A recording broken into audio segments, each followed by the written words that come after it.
Growing up as Victoria Hamilton's daughter was no walk in the park. Every move I made, every word I spoke, was scrutinized and critiqued. My father, the powerful CEO of Hamilton Industries, had already mapped out my life by the time I was able to walk. "Charlotte, sweetheart," he would say, straightening his perfectly tailored Armani suit, "a Hamilton never settles for less." Our mansion in Beverly Hills stood as a monument to that mindset, 28 rooms of meticulously chosen luxury, each one practically shouting wealth and influence, but to me, it felt more like a gilded cage than a home. By the time I turned 25, I had followed my father's blueprint to perfection, a Harvard Business School graduate, a junior executive at Hamilton Industries, and engaged to Bradley Winchester too, heir to Winchester Technologies, the man my father handpicked for me. The only problem? I was hopelessly, irreversibly in love with someone else. I met James Mitchell on a rainy Tuesday morning, when my Ferrari broke down on the way to work. He was the mechanic who came to my rescue, pulling up in an old tow truck with a grin that made my heart skip a beat. "Looks like your timing belt's shot," he said, wiping his hands on his worn jeans. "I can fix it, but it'll take a few hours." There was something about his sincere brown eyes and the way he explained everything without talking down to me that made me choose to wait at his small garage instead of calling an Uber. That decision changed everything.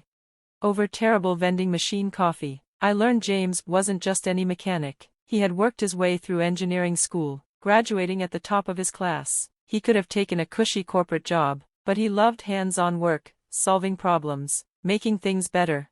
"Life's too short to do something just because it looks good on paper," he told me, his eyes twinkling. Those words hit me like lightning. For the first time, someone had put into words exactly what I had felt my entire life. One coffee turned into another, then dinner, then stolen moments whenever I could break free from my suffocating world. James never asked about my family's wealth, never tried to impress me with extravagant restaurants or expensive gifts. Instead, he showed me the beauty of simplicity, midnight drives along the coast, picnics in secret parks, and laughter, so much laughter. For 6 months, I lived a double life, society's darling by day, myself by night, but I knew this couldn't go on forever. The breaking point came at a charity gala in our mansion. Bradley was droning on about merger strategies to anyone who would listen, while my mother paraded me around like a prized possession. "Charlotte will be taking over the East Coast operations after the wedding," she announced to another group of socialites, the Winchesters and Hamiltons. Imagine the possibilities. I could hardly breathe. I excused myself and fled to the garden, my trembling fingers already dialing James. "I can't do this anymore," I whispered, tears falling. "I can't marry Bradley. I can't be who they want me to be." There was a long pause. Then James's voice broke through, soft but firm. "Then don't be who you are, Charlotte. That's the person I fell in love with." That night changed everything. The next morning, I walked into my father's study, heart pounding, but resolve unshakable. "Dad, I need to tell you something." My voice quivered slightly. "I can't marry Bradley. I'm in love with someone else." The explosion that followed was devastating. My father's face turned a shade of purple I didn't know existed as I explained about James, about wanting a life that wasn't the one he had mapped out for me. "A mechanic?" he bellowed, slamming his fist onto his polished mahogany desk. "My daughter, a Hamilton, in love with a grease monkey? He's an engineer, Dad, and he's brilliant, if you just meet him." "Absolutely not." His voice was a weapon. "You will marry Bradley as planned, or you can forget your trust fund, your place in the company, everything. Do you understand?" I stood taller, summoning strength I didn't know I had. "Crystal clear, Dad, goodbye." Walking out of that study was the hardest thing I've ever done. My mother's hysterical crying, my father's threats, and the whispers of the household staff all followed me as I packed a small bag and left the only life I'd ever known. James was waiting for me outside his modest apartment, worry written all over his face. When I told him what had happened, he tried to talk me out of it. "Charlotte, that's everything, your family, your inheritance. I can't let you throw that all away for me." I silenced him with a kiss. "I'm not throwing away my life, James, I'm finally starting it." The months that followed were a whirlwind, a crash course in a reality I had never known. I moved into James's modest one-bedroom apartment, landed a job as an entry-level business consultant at a small firm, and quickly learned the art of living on a budget. It wasn't always easy. But for the first time, I felt the freedom I had longed for. My parents' efforts to pull me back into their world ranged from emotional manipulation to outright threats. They froze my accounts, canceled my credit cards, and even tried to sabotage my new job. Yet, with each new challenge, James and I only grew stronger together. When we made the decision to marry, we planned a simple ceremony at a local park. No extravagant dress, no society photographers, just us and a handful of close friends. On the morning of the wedding, I received a text from my mother, *, your father and I will be attending. One last chance to fix this mistake. *. My heart raced as I showed James the message. He took my hand, his grip steady and warm. It's your choice, love, whatever you decide. I wanted them there, despite everything. They were still my parents. So, when I walked down the makeshift aisle in a modest white dress from a department store, my eyes instantly found them. My father stood at the back with a look on his face as if he'd bitten into something sour, while my mother dabbed at her eyes with a monogrammed handkerchief. Neither of them moved to join the ceremony. During the reception, a laid-back barbecue in the park, they made their final attempt. "Charlotte, darling," my mother's voice oozed desperation. "It's not too late. Bradley would still take you back. Think of what you're throwing away." My father cut straight to the point. "This is your last chance. Young lady, stay with him, and you'll never see a penny of your inheritance. Is that what you want, to live in poverty?" I looked at James, laughing and chatting with our friends, completely at ease in his rented suit. Then, I glanced at my parents, trapped in their world of wealth and expectations. "What I want," I said firmly, "is to be happy. James makes me happy. If you can't understand that, then maybe we don't need your money or you in our lives." My father's face turned purple once more. "You're an unfit daughter," he yelled, storming out. My mother hesitated, her eyes filled with sorrow, before following him. James came to my side, wrapping his arm around me. "You okay?" he asked. I leaned into him, watching the remnants of my old life disappear. "Never better." That was 6 months ago. We settled into a routine, working hard, loving even harder. James continued his work at the garage while pursuing his master's degree at night. I dove into my consulting work, building my own client base. We were happy, truly happy, even if we had to watch every penny and clip coupons. But there was something James hadn't told me, something that would soon turn my world upside down again. It all changed on a seemingly normal Friday evening. I came home from work early, eager to surprise James with takeout from our favorite Thai place. But the apartment was empty, save for a hastily scribbled note on the counter, *, working late at the garage. Love you.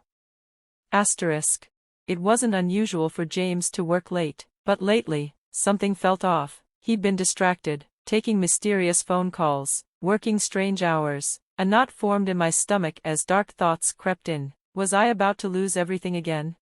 Unable to sit still, I decided to take dinner to the garage. But when I arrived, the place was dark, and James's truck was nowhere in sight. My hands trembled as I called his phone, straight to voicemail. Panic began to set in, but then my phone buzzed with a text from an unknown number, *, Mrs. Mitchell, please come to 1875 Highland Avenue immediately. It's about your husband.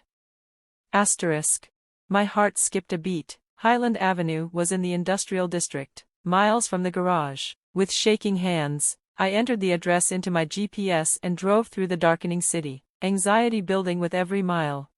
The GPS led me to a sleek, modern building with glass walls. Security gates opened automatically as I approached, and a uniformed guard directed me to an underground parking garage. "Mrs. Mitchell," he nodded respectfully, "take the executive elevator to the top floor."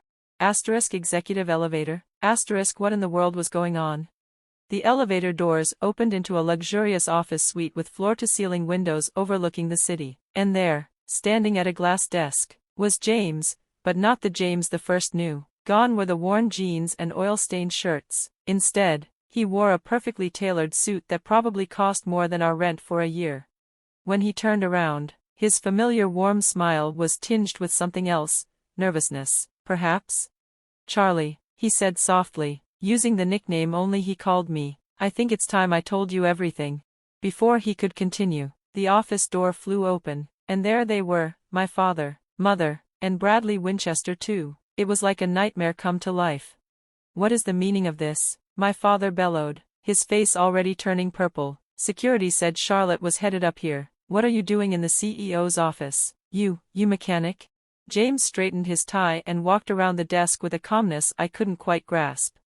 Actually, Mr. Hamilton, he said, his voice firm, I am the CEO, James Mitchell, founder and chief executive officer of Mitchell Innovations. The silence was suffocating. My mother grabbed a chair for support. Bradley's mouth hung open, unattractively, and for the first time in my life, my father was speechless. But, my mother stammered, you're a mechanic? James smiled and took my hand, squeezing it gently. Not anymore, he said, his eyes meeting mine with a love and confidence I'd never seen before. I own a chain of auto repair shops, James began, his voice steady but carrying a weight of truth. It was my first business, funded with a loan from a college professor. But Mitchell Innovations, that's my main focus. We specialize in revolutionary electric vehicle batteries. He paused, his eyes locking onto mine. That's what those late nights at the garage were about, finalizing our new prototype. My head still spinning. I was still trying to process everything. Why didn't you tell me? I asked, my voice barely a whisper. James took a deep breath, stepping closer, because I needed to know. When we met, I had just made the Forbes 30 under 30 list. Every woman I dated was only interested in my status, my money, my connections. But you, Charlotte, you fell in love with me when I was just a mechanic. You gave up everything for me. I had to be sure. At that moment, my father, his mind finally catching up with the conversation, muttered in disbelief, Mitchell Innovations, the company that just revolutionized electric vehicle battery technology, the one every major car manufacturer is fighting to partner with, that's you? James nodded, the calm confidence of a man who knew his worth now. Yes, our market valuation hit $122 billion last week. Not quite Hamilton Industries territory yet, but we're getting there. I couldn't help but laugh at my father's expression, a mix of shock and disbelief. After all those months of belittling James, of assuming he was nothing more than a grease monkey, he had been building an empire right under their noses. And, James continued, his voice now sharp with purpose, I'd like to discuss how you treated your daughter, the woman who, by the way, just became one of the largest shareholders in Mitchell Innovations when she married me. My father's face drained of color. Hamilton Industries had been trying desperately to break into the electric vehicle market for years. To have a connection to Mitchell Innovations was a game changer. Now, see here, my father sputtered, trying to regain control. We were just looking out for Charlotte's best interests by keeping her on track. James's voice cut through the tension like a blade. By trying to get her fired, by making her cry herself to sleep for weeks. I could feel the heat rising in my chest as I found my voice. Daddy, I said, my tone firm and unapologetic, you always taught me that Hamiltons never settle for second best. Well, I didn't. I married the most brilliant, kind, and successful man I've ever known, and I did it without knowing about any of this. My mother took a tentative step forward, arms outstretched. Charlotte, sweetheart, we were wrong. We see that now. Please, come home. I looked around at the magnificent office, an office that didn't come with strings attached. Then, I glanced at James, my wonderful husband, who had never once tried to control me, who had let me find my own way and supported me every step of the way. I am home, Mom, I said, my voice steady, but if you want to be part of our lives, you'll have to accept us on our terms. No more manipulation, no more control. My father's face twisted in something like rage, but he didn't speak. James turned to my father, a smile creeping across his face. And as for Hamilton Industries, we've had several offers from your competitors for exclusive partnerships, but, considering the family connection, we might consider a different arrangement, if you're interested in discussing it, as equals. What followed was surreal. My father and James dove into business talks, discussing partnerships and future plans, while my mother fussed over my terrible apartment and insisted we move into a proper home. Bradley, who had been standing awkwardly in the background, slunk away to lick his wounds. Later that night, back in our small apartment, I couldn't hold in the questions that had been swirling in my head. Why keep working at the garage, James? Why keep living like this when you have billions at your disposal?